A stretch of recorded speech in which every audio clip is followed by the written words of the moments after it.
뉴스레터 K 정치 토크 홍익표 전 민주당 의원, 조혜진 전 국민의힘 의원 나오셨습니다. 어서 오세요. 네, 반갑습니다. 자, 말씀드린 대로 강선우 여성가족부 장관 후보자가 사퇴했습니다.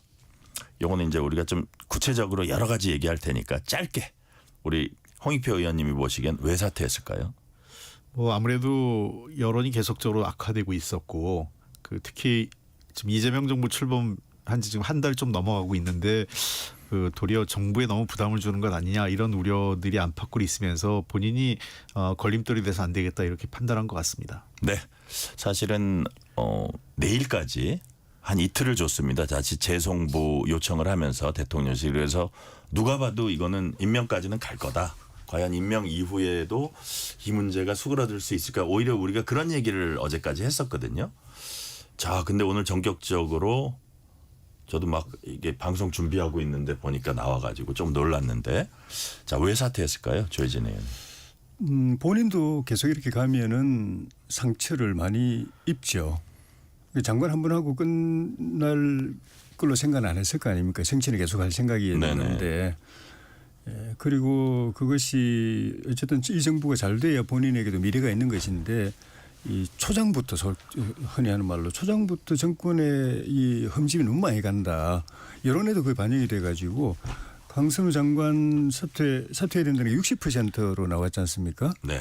그리고 이제 나중에 이제 설명을 드려야 되겠지만은 또 이재명 대통령 국정운영 잘한다고 지지하는 그 여론 중에서 절반이 또 이거는 인사 잘못했다는 여론이었거든요. 네네. 그거를 그냥 밀고 나가면은 정권 초기에 굉장히 큰 문제가 될 수 있죠. 그래서 대통령실도 이거는 좀 정리를 하고 싶은데 본인이 뭐 계속 하겠다고 하면 어쩔 수 없는 상황이라서 절차를 밟고 있었는데 네. 대통령 뭐 본인이 뭐 사퇴하겠다고 하니까 뭐 이렇게 뭐 반가운 건 아닐지 모르겠지만은 잘 됐다고 생각하고 바로 받아들인 거 아닌가 싶습니다. 네.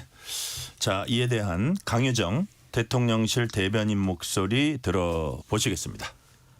얼마 전에 했던 브리핑에서도 별 기류 변화 없다라고 말씀드리지 않았습니까? 저도 그 자진 사퇴 의사에 대해서는 잘 몰랐고요. 정무수석 역시도 제가 브리핑 마치고 나서 잠깐 얘기를 나누고 있었는데, 네, 정무수석도 특별히 원내와 상의한 사안은 아니라고 알고 있습니다. 강선우 후보자가 대통령실에 사퇴 의사를 알렸고, 그리고 강훈식 실장이 대통령에게 보고를 했고, 보고를 받고 대통령은 별 말씀이 없으셨다고 합니다. 네, 그리고 나서 1시간 가량 있다가 소셜 미디어에 사퇴 의사를 밝힌 걸로 알고 있습니다. 네. 자, 홍익표 의원님 원내대표 하시면서 뭐 대통령실 청와대하고도 이제 여러 가지 소통도 많이 하셨을 텐데. 저는 야당이어서. 그렇군요. 예. 그렇군요. 아이고 제가 잠깐 착각했습니다. 근데 여하튼 그 메커니즘은 잘 아실 예. 테니까. 예를 들어서 이제 이쪽에 이제 공직 후보자가 인사권을 대통령실이 갖고 있으니까요. 그러면 대통령실하고 이제 좀 의논을 할 수 있을 것 같아요. 우리 눈에 안 보이게. 그래서 여기도 이제 약간 드러난 거는 뭐냐면 강훈식 실장한테 자기가 SNS 올리기 1시간 전에 거기다가는 의사를 밝히고 그리고 SNS 통해서 이거 했다 이제 이런 것들이 있는데 어떤 질문이 있었냐면 기자 질문 중에 이재명 대통령과 직접 소통이 있었습니까? 이걸 사람들이 궁금할 수 있잖아요. 그랬더니 강유정 대변인이 거기에 대해서는 제가 알 수 있는 영역이 아니다 얘기를 했거든요. 근데 최소한 실장하고는 소통을 할 것 같아요. 이런 얘기할 때는 그죠? 어떠리라고 보세요? 소통 구조가.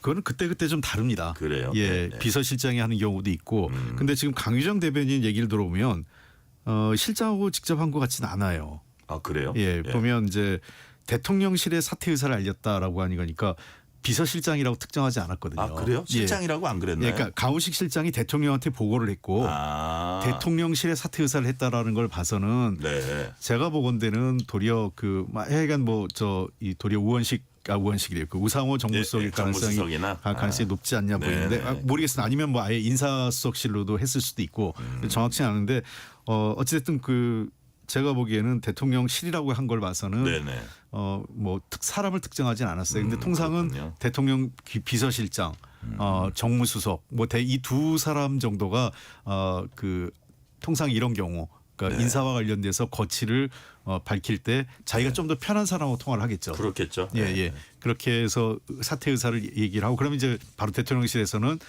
긴급하게 회의를 하고 바로 이제 대통령한테 보고를 드리는 거죠. 이사권자에. 그렇죠. 예, 그런 상황이기 때문에 아마 제가 보기엔 강유정 대변인의 그 얘기를 들어보면 통상적인 절차를 밟았던 것 같고 네. 1시간 전에 대통령의 말씀을 이제 보고가 된 거죠. 그리고 이후에 이제 본인이 SNS로 사퇴 의사를 밝힌 거기 때문에 나름대로 그 정상적인 절차 과정이었다고 보입니다. 네.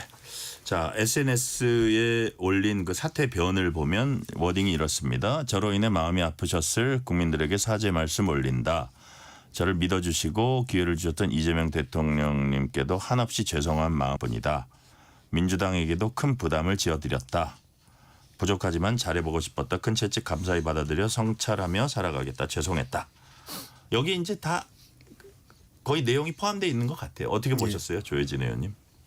국민께 그 말씀을 드린 거는 사죄의 말씀을 드린 거는 좀 전에 말씀드린 것처럼 본인이 정치를 그만두는 건 아니기 때문에 앞으로도 정치를 계속하고 대중 속에서 선거를 하고 표를 얻고 지지를 받아서 생활해야 되기 때문에 그 관계를 이번에 많이 훼손됐다고 이제 신뢰가 깨지면서 많이 훼손됐다고 봐야 되는데 그거를 다시 회복하는 의미가 있는 것이고 또 인민권자인 대통령이나 당에다가 그 이야기를 한 거는 역시 이제 본인이 앞으로 정치 활동을 할 무대가 이 당이고 또 5년 임기 동안에는 대통령과의 관계가 이제 중요한 것이기 때문에 그렇게 한 것 아닌가 싶습니다. 네.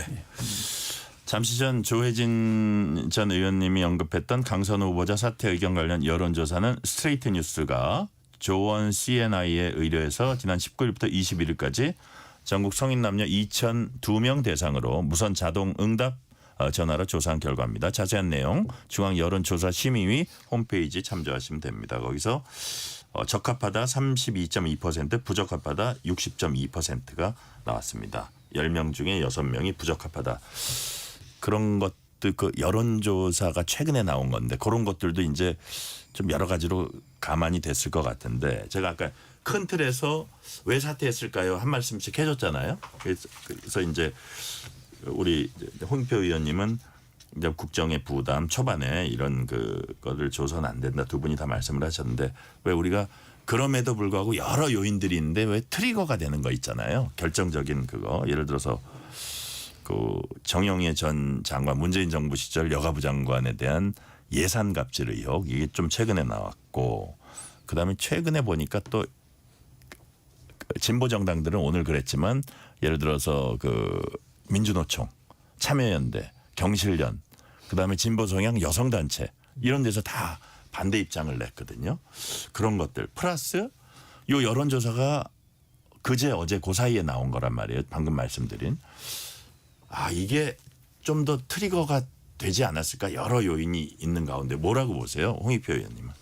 지금 뭐 앵커께서 말씀하신 모든 요인이 복합적으로 작용이 됐다고 봅니다. 네. 뭐 여론조사 결과도 부담스럽고 그다음에 이 논란이 사그라드는 게 아니라 자꾸 전방위적으로 확산되는 게 문제였던 것 같아요. 네. 뭐 민주노총이나 여성단체 반대는 저는 뭐 넘어설 수 있다고 생각을 해요. 그리고 그거는 이후에 장관이 임명된 이후에 본인의 노력 여하에 따라 개선할 수 있는 거기 때문에 그거는 그렇게 큰 변수는 안 된다고 보는데 지금 소위 이제 뭐 이게 갑질이냐 아니냐 또 논란도 되겠지만 어쨌든 초반에 이제 보좌진 문제부터 시작해서 그다음에 병원하고 뭐 여러 군데 얘기가 나온 이후에 다시 이제 강의 불성실한 문제 네. 그리고 이 여가부 장관이 이제 뭐 사실 뭐 선후배로 만난 게 아니라 그건 국회의원과 장관으로 만났는데 저도 그 얘기 처음에 방송 보도를 보고 의아했어요. 그때는 우리가 여당 시절인데 왜 이렇게 거칠게 했었지 이렇게 생각을 했었습니다. 보통 뭐 그 자신들의 지역성 민원 관련 해소하는 거 그리고 해바라기 센터 설립하는 게 이렇게 크게 어려운 것도 아니거든요. 지원할 거 하고 하면 방안을 찾을 수도 있었는데 그러면 통상적으로 그 예산 문제를 직접 핸들링하는 그 정책위 의장이나 네. 원내대표 또는 당시 그 저 대통령실 뭐 청와대 관계장 등등 네네. 뭐 등 협의해서 충분히 대화로 문제를 풀고 여가부 장관하고도 이거 좀 방안을 그럼 어떻게 내가 하면 이걸 해서 할 수 있습니까라고 하면서 방법을 찾을 수 있는데 굉장히 거칠게 하면서 오죽했으면 그 같은 당에 있었던 전 장관이 후임 장관 그 같은 당이고 후임 장관이 될 사람을 앞에 이제 그 당선 그러니까 임명 여부를 앞에 두고 그 지인들한테 그걸 올려가지고 이 파문을 일으켰을까? 네. 그러니까 그러면서 이게 좀 여러 가지로 관계 설정에서 실패한 거 아닌가 사람들 관계에서 네. 고자진 문제도 그렇습니다. 뭐 여러 사람 뭐 나오고 있지만 가끔 사적인 것 뭐 물론 뭐 그렇다고 제가 화장실 비데나 그 음식물 쓰레기가 잘 됐다는 건 아니고요. 그런 건 좀 말이 안 되는 건데 그 외에도 별개로 뭐 그 약간 사적인 일을 종종 하는 경우가 있었지만 그게 굉장히 이례적인 일이고 미안한 일이고 그런 마음을 갖고 이렇게 하면 이렇게 불거지지 않거든요. 근데 이상하게 이 문제가 이거는 좀 이 관계에 실패하면서 더 확산되고 그러니까 갑질이라는 건 결국은 받아들인 그 부하 직원 그 직위의 고하로 인해서 받아들인 그 하위 직급자가 인격적 모멸감을 느꼈을 때 생기는 게 갑질이지 않습니까? 네. 그런 부당한 짓이나 이런 것들을 거절할 수 없고 그런 측면에서 이번 인사의 그 강선우 후보자가 특히 여가부 장관이 그런 이 우리 사회 을을 대변하는 밑이었고 사회적 약자. 그다음에 본인이 이런 문제를 굉장히 주도적으로 법안이라든지 정책이나 이런 거를 강조해왔고 사실상 사회적 약자나 취약계층을 대변하는 의원이다라는 정치인으로 트레이드 마크를 해왔기 때문에 더 상처가 더 컸던 것 아닌가 싶습니다. 네. 그러니까 예를 들어서 이진숙 논문 표절 뭐 이런 식으로 각 자기에 가장 해당되는 그런 부분들이 이제 해당됐을 때 그게 이제 더 뭐라 그럴까 임팩트가 큰 건데 이 경우에 거기에 딱 들어맞는 것 같아요. 그래서 어떻게 조혜진 의원님 보시기에는 늦어도 그래도 잘한 거다. 어떻게 평가하십니까? 잘했죠. 트리거 중에는 좀 예. 대통령 그 국정 지지율이 일부에서 떨어진 것도 제가 네네. 봤거든요. 네네. 그것도 영향을 줬다고 보여집니다. 그게 이제 시작이 될 수도 있거든요. 떨어지는 시작 그걸로 딱 멈추는 이재명 게 아니라 대통령이 그 여론조사에 되게 민감하다는 얘기도 있긴 있습니다. 예. 예. 이게 지금 그러니까 취임한 지 2달이 안 됐는데 여론 지지율이 국정 지지율이 60% 넘어가지 않습니까? 네네. 그런데 그걸 냉정하게 보면 그거는 뭐 특별히 잘한 건 아닙니다. 어느 정권이거나 2달 안 된 정권의 지지율은 웬만해서는 그렇게 다 나오거든요. 그런데 이 정부는 어떤 이유에서인지 간에 그걸 굉장히 강조를 했습니다. 그러면서 좀 무리한 의사결정을 밀어붙이는 데 있어 가지고 그거를 활용하기도 했거든요. 네. 그런데 이번에 보면은 그것이 그렇게 견고한 것이 아니고 이 정부에 예외적으로 이렇게 지지율이 높은 것이 아니고 강고한 것이 아니다라는 것을 갖다가 느끼게 해주는 면이 있는 거거든요. 짧은 순간에 그냥 쭉 떨어지는데 문제는 지금 인사 방문이 이것만이 아니고 대표적으로 이거지만은 그래서 이준석 후보자는 또 이제 그 지명 철회하고 했지만 다른 지금 인사청문 대상이 아닌 다른 공직 후보들의 인사가 계속 지금 파문이 일어나고 또 벌써 뭐 며칠 안에 벌써 자주 사퇴하고 이런 일이 계속 벌어지고 있는 거는 이 임기 초기에 촉이 있는 사람이면 위기감을 느낄 만한 사안이거든요. 네네. 여기에서 이걸 제대로 딱 정신 차리고 정비하고 이렇게 수습해서 정리해서 못 가면은 그 정권 초기에 심각한 위기가 올 수 있는 겁니다. 그걸 의식하고 했는지 어떤지 모르겠지만 결과를 놓고 보면은 잘 된 것이고 이걸 만약에 밀어붙였다면은 네. 그 뒤에 어쩌면 조기에 상당한 쓰나미가 올 수도 있었습니다. 그래서 그렇게 보시는 이거는 거예요? 잘한 거고 그다음에 후속으로 뭐 민주당 안에서도 이현주 최고위원이나 이런 사람들은 인사 시스템 자체가 문제가 있어서 빨리 바로 잡아야 된다고 이야기를 하던데 네. 인사 시스템을 비롯해서 국정 기조를 초기에 빨리 이제 수습해서 정비해서 정상적으로 나가느냐 아니면 일회성 그냥 이슈로 치부하고 그냥 또 계속 그 기조로 나가느냐 인사든 정책이든 네. 그렇게 나가느냐를 우리가 지켜볼 필요가 있는데 제대로 된 교훈이 됐으면 좋겠습니다. 네. 여야 반응 들어봅니다. 박상혁 민주당 수석 대변인, 송언석 국민의힘 원내대표 얘기 차례로 들어보시겠습니다. 여가부 장관 강선우 후보자가 후보직을 사퇴했습니다. 후보자는 마음 아팠을 국민들께 그리고 기회를 주신 이재명 대통령님께 그리고 함께 고락을 해온 민주당의 많은 당원 동지 여러분들께 부담을 드렸다는 말씀을 남겼습니다. 그리고 더 성찰하겠다는 고백과 사과도 함께 했습니다. 더불어민주당은 강선우 후보자의 결단을 존중합니다. 국민들은 갑질 자체도 심각한 결격 사유이지만 거기에 대한 거짓말 해명, 신뢰성 상실 이 부분이 더 중요한 문제가 심각한 결격 사유라고 생각하고 있던 차입니다. 늦었지만 자진 사퇴했다는 점을 인정하고 앞으로 이재명 정권에서 인사참사가 다시 재발하지 않도록 인사청문회를 준비하는 인사검증 시스템 이거 반드시 바로잡아야 한다는 점을 강조해서 말씀드립니다. 자, 인사 검증 시스템 이건 조금 뒤에 얘기하고요. 제가 약간 복기를 해보면 홍익표 의원님 민주당의 원내 지도부가 주로 중심이 돼가지고 많이 옹호를 했어요. 예를 들어서 김병기 원내대표, 그다음 김현정 원내대변인 최근에 대표적으로 옹호하는 발언을 해준 분들을 보니까 그다음에 문진석 원내수석까지 하다가 문진석 수석은 이제 말이 논란에까지 휩싸였는데 동료 의원 그러니까 현역 의원 불패 뭐 이런 생각도 하고 동료 의원을 지켜야 된다는 사명감 어떤 관측을 내놓는 분도 있냐면 이거를 그냥 우리가 이 방어선을 물러서면 우리는 그렇게 여기에서 그게 자유로운가 뭐 이런 생각도 하게 되고 뭐 여러 가지 생각이 있다 그러는데 뭐가 제일 컸다고 봅니까? 그런 스탠스에는. 글쎄요, 하여간 여러 가지 고민이 있었을 것 같아요. 예. 아마 제가 지금 원내대표라도 저도 아마 비슷한 스탠스 했을지 않을까 싶은 그런 지켜야 된다. 예, 이걸로. 원내대표라면 예. 왜 그러냐면 이제 이런 생각이 있었을 것 같아요. 이게 제가 만약 그 입장이라면 어땠을까 이런 생각을 해보면 크게 보면 그 고려되는 게 첫 번째는 네. 대통령실에서 어느 정도 의지가 있다면 뭐 대통령실에서 뭔가 이걸 바꿔야겠다는 생각이 아니고 인사를 하려고 하는 의지가 계속 있다면 당에서 먼저 아니라고 얘기하기가 어려울 거예요.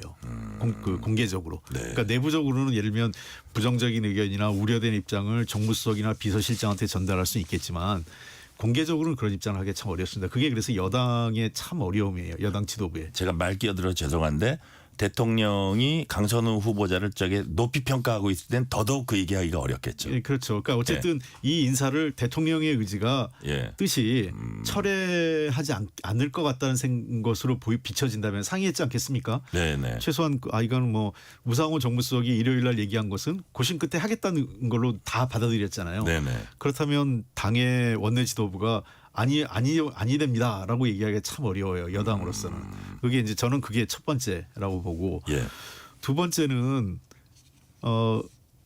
원내대표라는 지위가 어쨌든 원내 의원들을 이렇게 다독이고 원내 의원들의 어떤 애로사항을 풀어주는 역할이에요. 일종의 네. 뭐라 그럴까 집안으로 얘기하면 따뜻한 어머니의 입장이랄까. 물론 뭐 내부적으로 어머니도 때로는 아이 자식을 위해서 회초리도 들지만 뭔가 아이를 감싸고 안아주는 역할을 하는 게 그러니까 그래서 이제 통상 당 대표는 아버지 같은 리더십이라면 원내대표는 어머니 같은 리더십으로 보듬어준다. 보듬어주고 간다. 특히 의원들을 그렇기 때문에 소속 의원이 낙마하는 것을 앞장서서 이 사람은 안 돼 이렇게 하기가 참 어려웠을 것 같아요. 인간적으로. 그리고 예. 뭐 이것만 있고 끝나는 게 아니라 앞으로 제 임기가 한 3년 남아 있고 또 네. 임기 후에도 계속 볼 사이고 하니까 참 쉽지 않았을 것 같습니다. 그런 문제들.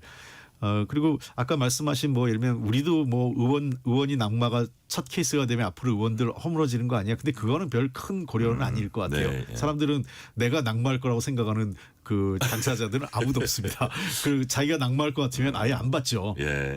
그 제안 자체를. 그러니까 다들 그거는 대통령한테 참 얘기하기 힘든 그 구조가 제일 크군요. 예, 그렇습니다. 이게 이제 그 수직적 당정 구조 어떤 이게 이 대통령과 여당의 관계가 그래 참 어렵습니다. 이게 뭐 어느 한 정권의 문제가 아니라 뭐 윤석열 정권 때 아주 그게 그 극대화됐었던 거고 과거 뭐 민주정부라고 하는 뭐 문재인 정부 때든 또 그 이전에 이명박 박근혜 정부 때든 일정 정도는 네. 당과 대통령의 관계는 우리나라에서는 여전히 대통령 중심제에서 대통령의 그립이 훨씬 세죠. 그러다 보니까 당이 아무래도 그런 부분에 대해서 대통령의 의중을 고려해서 예를 들면 대통령이 하겠다고 하는 거를 그 대놓고 아니다 이렇게 얘기하기 어려운 구조가 사실 있습니다. 이제 그 건강한 당정 관계라는 게 어떤 것인가에 대해서는 앞으로 이제 계속 숙제가 되고 정치권의 고민이 될 거라고 생각합니다. 네.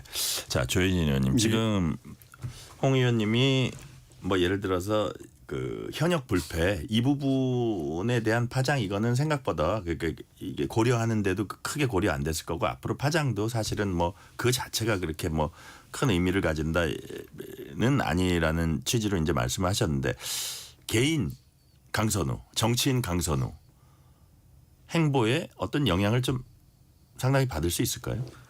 영향이 있을 걸로 봅니다. 그러니까 오늘 이제 사퇴하면서 사과했는데 그 사과가 진정한 반성이고 마음에서 우러나오는 사과고 또 앞으로 이제 바로 하겠다고 이야기한 것이 진심에서 우러나오는 것이면은 이후의 행동에서 생활에서 의정 활동에서 변화가 보일 것입니다. 그러면은 이게 개인에게도 전화위복이 될 수 있는데 아직까지는 단정하기 어려운 것 같은 게 어쨌든 타격은 만만치 않다. 청문회 때 이렇게 사과하고 했지만은 그거 다 그냥 로봇이 사과하는 것처럼 다 느꼈거든요. 그리고 오늘 이렇게 사과하게 된 것도 결국 본인이 생각에는 사퇴하게 된 것도 본인 생각에는 뭐 내가 이게 이번에 사퇴하면 지금까지는 대통령이 자기를 계속 끌고 간다고 생각하고 했기 때문에 수많은 밖에서의 이렇게 공격 안에서 융탄 폭격을 맞으면서도 이제 버텼는데 대통령이 자기 사퇴하면 이제 받아들일 거다 이제라는 그런 상황이다라고 생각을 했기 때문에 그렇게 사퇴를 했다고 보여지는데 네. 이후에 어쨌든 그런 부분에서 변화된 모습을 보여준다면은 뭐 정치인으로서 생활에는 뭐 좋은 오히려 교훈이 될 수도 있는데 그렇지 못하면은 지금까지 보여준 생활 태도 또 청문회 때의 태도 이후에 이 이슈가 불거졌을 때 그에 대응하는 태도 네. 그 태도를 그대로 가져가면은 정치인으로서 오래 하기도 쉽지가 않을 것 같습니다. 네. 홍익표 의원님. 아쉬운 점은 뭐 결과는 이제 그 본인이 사퇴했지만 네. 도와준다고 했던 그 민주당 일부 의원들이나 그 예. 원내 지도부의 방식이 좀 거칠었어요.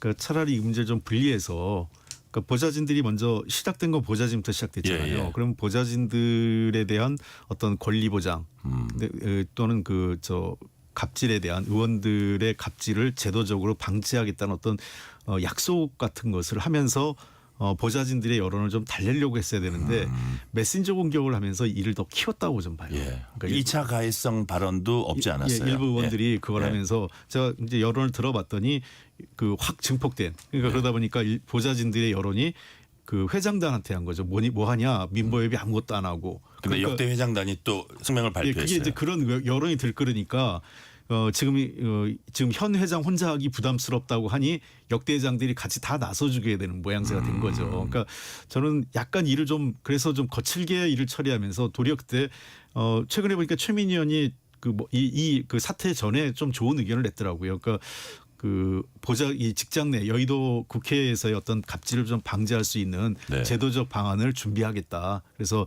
제일 막내급 되는 보좌진들의 의견도 들어가면서 제도적 장치를 만들겠다고 했는데 처음부터 사실은 민주당 지도부에서 그런 방향으로 문제를 풀어가려고. 그러니까 그건 인정을 하는 거죠. 그리고 우리 잘못이 인정을 하면서 이 문제를 그러면 앞으로 재발하지 않도록 현장에서 문제를 해소하는 방향으로 가겠다고 해서 보좌진들의 그 어떤 불안감이나 우려를 해소하는 방향으로 갔으면 일이 좀 커지지 않았을 수도 있고요. 거기서부터 뭔가 이렇게 여론을 다독이는 게 필요한데 거기에 다 잡히지가 않으니까 불이 계속 2차, 3차 다른 곳으로 계속 확산돼 버린 거죠.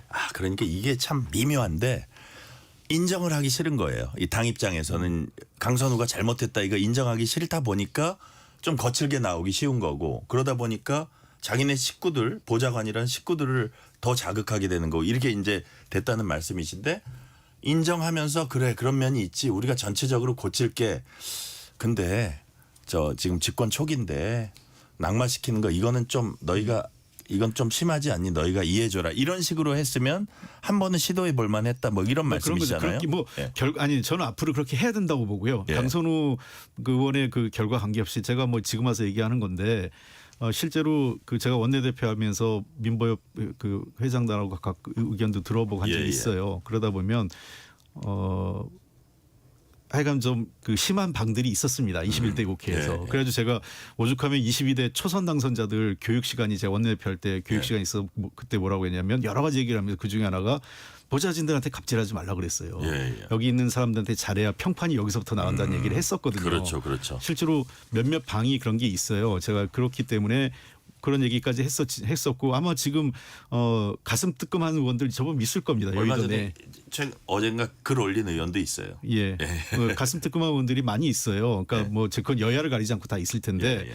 그러니까 도리어 이런 것을 긍정적인 에너지로 그 제도 개선과 이런 그 국회 내에서 올바른 의원과 보좌진의 관계로 만드는 형성하는 그런 계기로 하면 더 좋지 않을까 그렇게 반드시 가야 된다고 생각합니다. 네, 보좌진을 포함한 별정직 공무원에 대한 그 약간 사각지대적인 측면이 있거든요.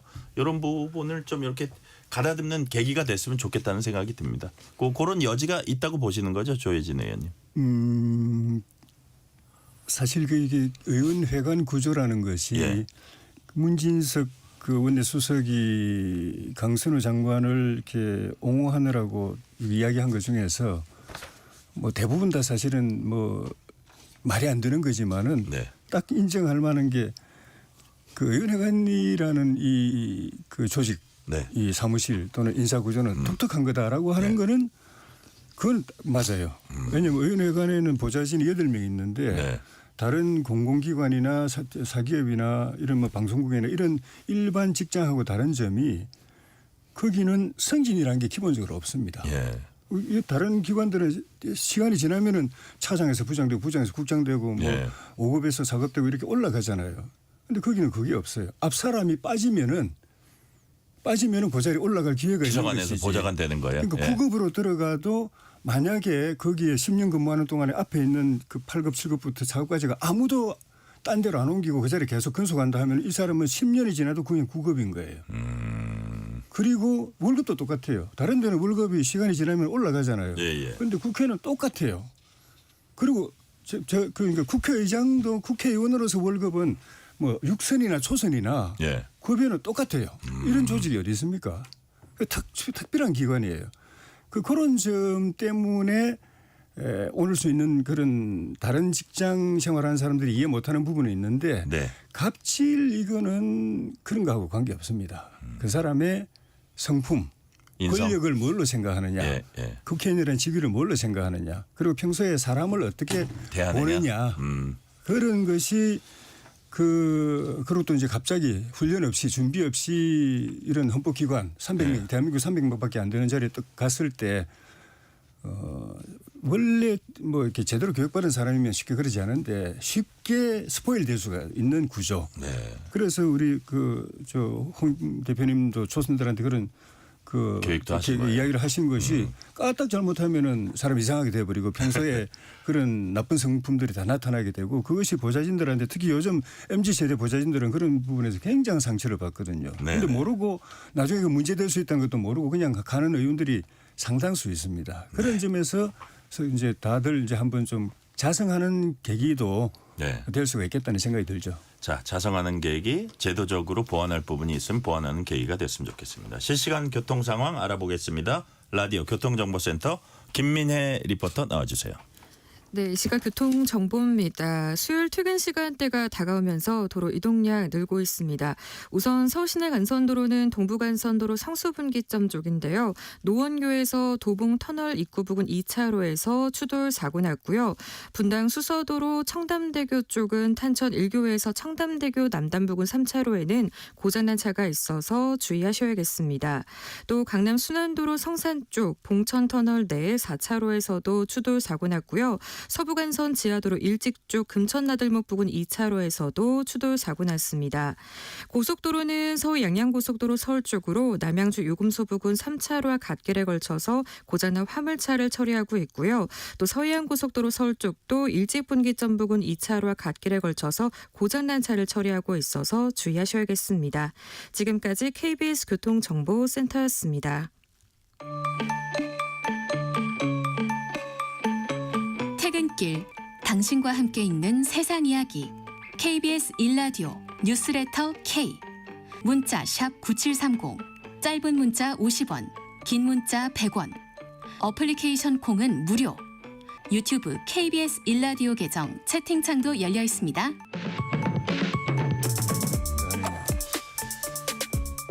실시간 교통 상황 살펴봤습니다. 여러분 지금 KBS 1라디오 뉴스레터 K 정치 토크 홍익표 전 민주당 의원, 조혜진 전 국민의힘 의원과 함께 하고 있습니다. 자, 아까 이현주 민주당 최고위원 얘기를 잠깐 했었는데 인사검증 시스템에 대해서 발언했습니다. 이현주 최고위원이 얘기한 건 아무래도 이 강선우 후보자 얘기는 아니었던 것 같고 주로 이제 강준욱 저 보수 쪽에 이제 어떤 정규재 전 주필인가요? 이분 등의 추천을 받아서 비서관 통합비서관으로 왔던 강준욱 전 비서관 얘기를 하면서 아마 인사검증 시스템 이거 좀 우리가 다시 한번 점검해 봐야 될 것 같다 하면서 야당에선 어떤 주장을 하냐면요, 홍익표 의원님. 이거 성남 경기 라인이 이거 주도하고 있어서 이렇게 중구난방 아니냐 이런 주장을 하거든요. 글쎄요, 뭐 그거는 뭐 내면에 있는 문제니까 제가 알 수 있는 건 아니고 뭐 네. 강훈식 비서실장도 있고 또 이 의원식 자꾸 의원식이래요. 저 우상호 정무수석도 네. 계시기 때문에 아마 잘 저 협의해가면서 시스템적으로 갈 거라고 생각을 합니다. 다만 네. 그 대통령실에서도 몇 번 언급한 것처럼 그 인수위 없이 바로 하다 보니까 처음에 시스템을 갖추지 못한 상태에서 임명한 사람들이 좀 있었을 거예요. 네네. 그런 과정에서 뭐 좀 유력 인사가 그 정규재 전 저 주필 같은 경우가 추천하니까 그냥 아무 생각 없이 받았다 이런 사고가 터지는 경우도 있고. 네. 그리고 또 약간 민주당 내에 이제 나쁜 기류가 하나 있는데 제가 한번 최근에 이제 어떤 사람들하고 이제 토론을 이제 이렇게 대화를 하면서 이런 얘기를 하더라고요. 예. 아니 뭐 성인군자를 공직을 하는데 성인군자를 뽑는 거 낫도 아닌데 뭐 웬만한 거는 감싸 안고 그냥 가야 되는 거 아니야 이런 얘기를 너무 하더라고요. 성인군자 그래서 제가 한마디 웃으면서 아니 성인군자를 뽑는 건 아니지만 시정자표를 뽑는 건 아니죠. 내가 그랬어요. 네, 그러니까 어느 정도는 우리 국민적 눈높이라는 게 국민보다 대단히 잘난 뭐 우리가 정말 뭐 성인처럼 사는 사람을 하는 건 아니지만 평균의 눈높이 우리 국민들 평균의 보통의 삶의 사람들 있잖아요. 뭐 보통 상식. 사람들이 그렇습니다. 예. 일반인들이 탈세하고 탈세 쉽게 못 하잖아요.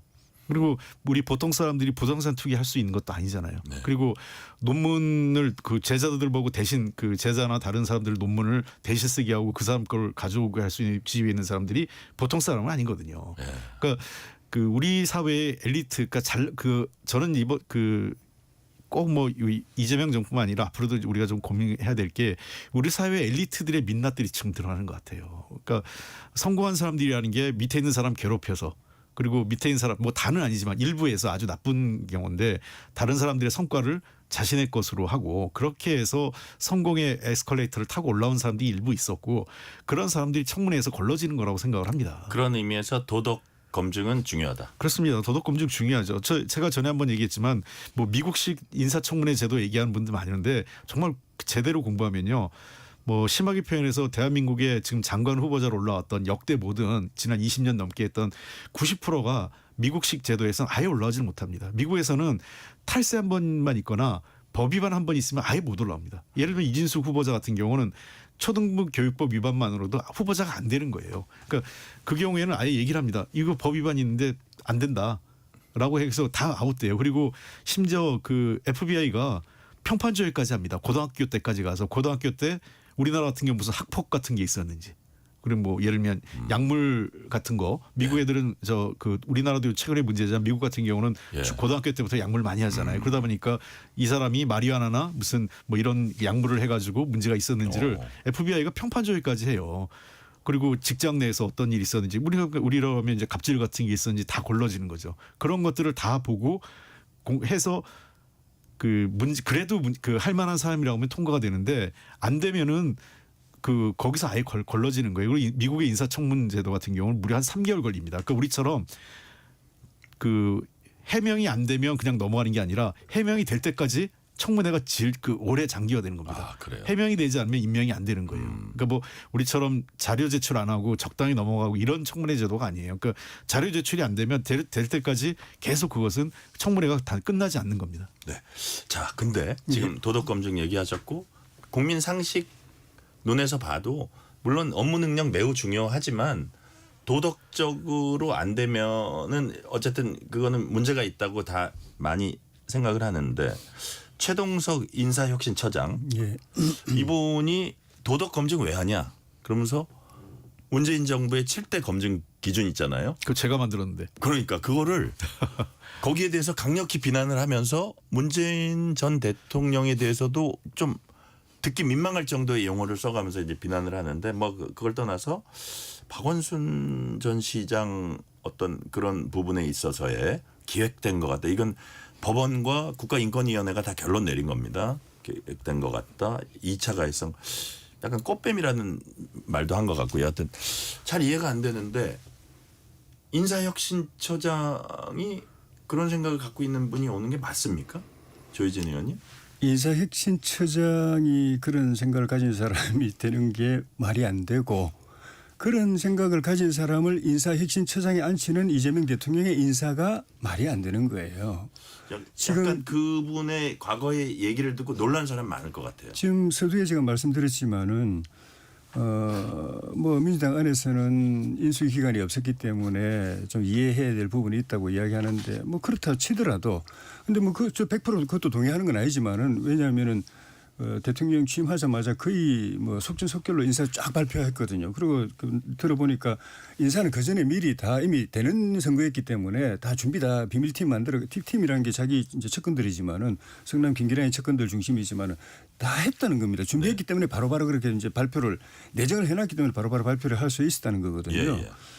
근데 그게 사실은 우리가 역대 정권 때마다 겪어보지만은 인사가 만사인데 사람 쓰는 게 제일 힘든데 대통령 본인도 그건 자신 없는 부분이고 세상 사람들 다 하는 것도 아니고 뭐 인재풀이 넓은 것도 아니고 사람 보는 눈이 있는 것 뭐 그렇게 뭐 뛰어난 것도 아니고 보면 바로 뭐 점장이처럼 사람 판단할 수 있는 것도 아니기 때문에 그래서 인사 시스템을 잘 구축해야 되는데 거기서 제일 피해야 될 게 자기 주변에 그냥 믿는 사람 몇이 역량은 안 되는데 경륜은 없는데 사회적 네트워크도 별로 없는데 책임감도 별로 없는데 그냥 자기가 믿을 만한 사람 인사는 보안이 중요하다고 생각해가지고 그냥 믿을 만한 사람 중심으로 비밀 작업하는 거 그게 제일 피해야 될 부분이거든요. 네네.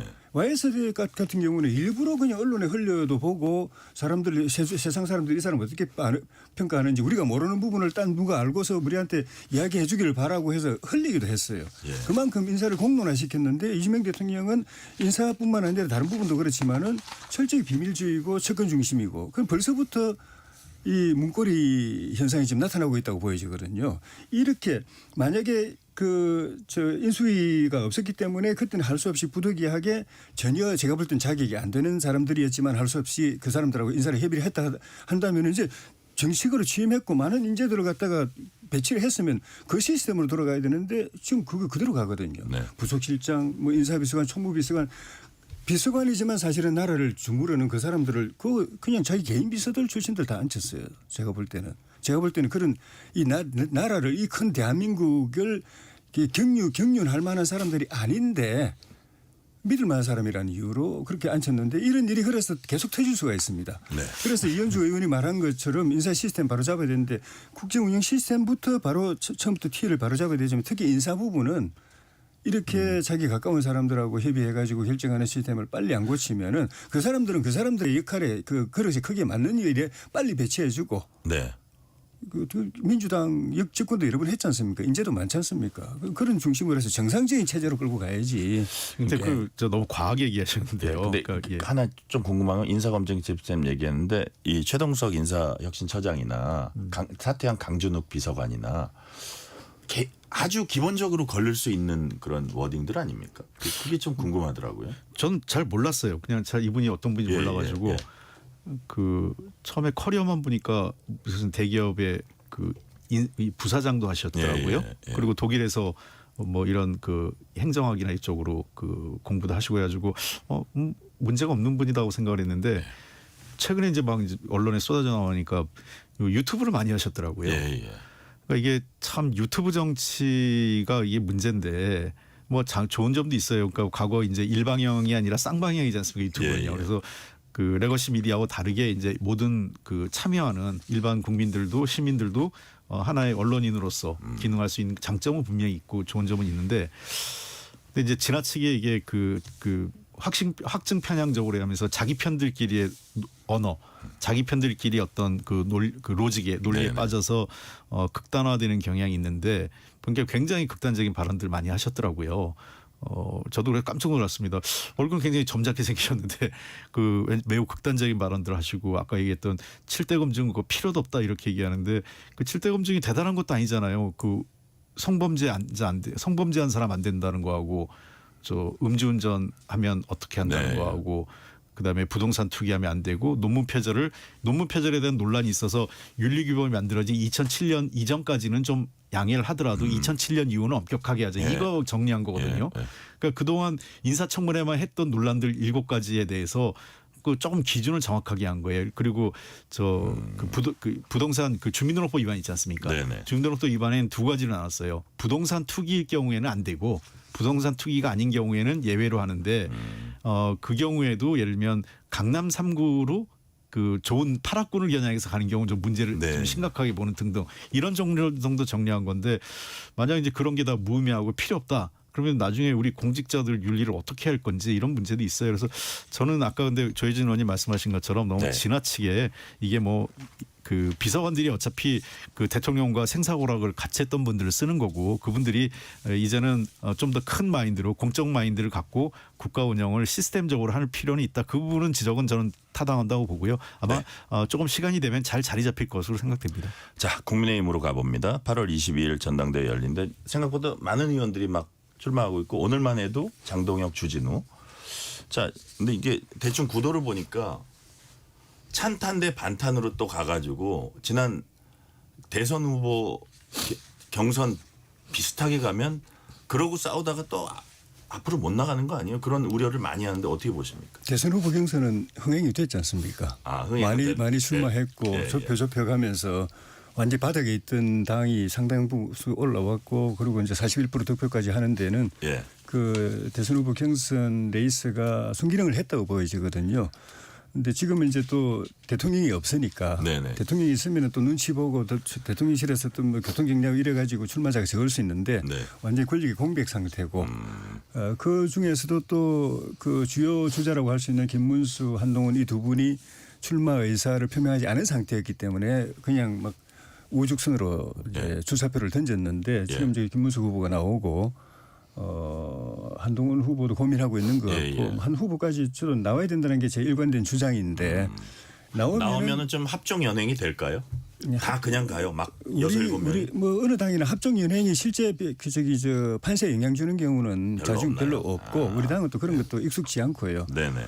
어쨌든 중요한 건 국민들의 관심사는 국민의힘이 바뀌느냐 안 바뀌느냐 전당대회를 계기로 해서 그 핵심은 이제 쇄신 전당대회로 가느냐 쇄신 그러니까요. 경쟁이 이루어지는 전당대회. 과연 어떤 당 대표가 선출돼야 예. 쇄신을 제대로 이끌 수 있냐 이게 핵심이잖아요. 그리고 이제 노선 투쟁. 예. 기본적으로 저는 우리 당은 개혁적 중도 보수였고 또 그렇게 가야 된다고 보는데 지금 많이 우경화돼 버렸거든요. 네네. 그래서 이 노선을 바로 세우지 않으면은 뭐 전한길 같은 사람 한마디 하는 거에 그냥 당이 휘청겨 버리고 전한길 같은 사람도 뭐 당을 만만하게 보고 뭐 함부로 말하고 하는 그런 어떤 식으로 처리를 해야 된다고 보세요? 전환길 문제.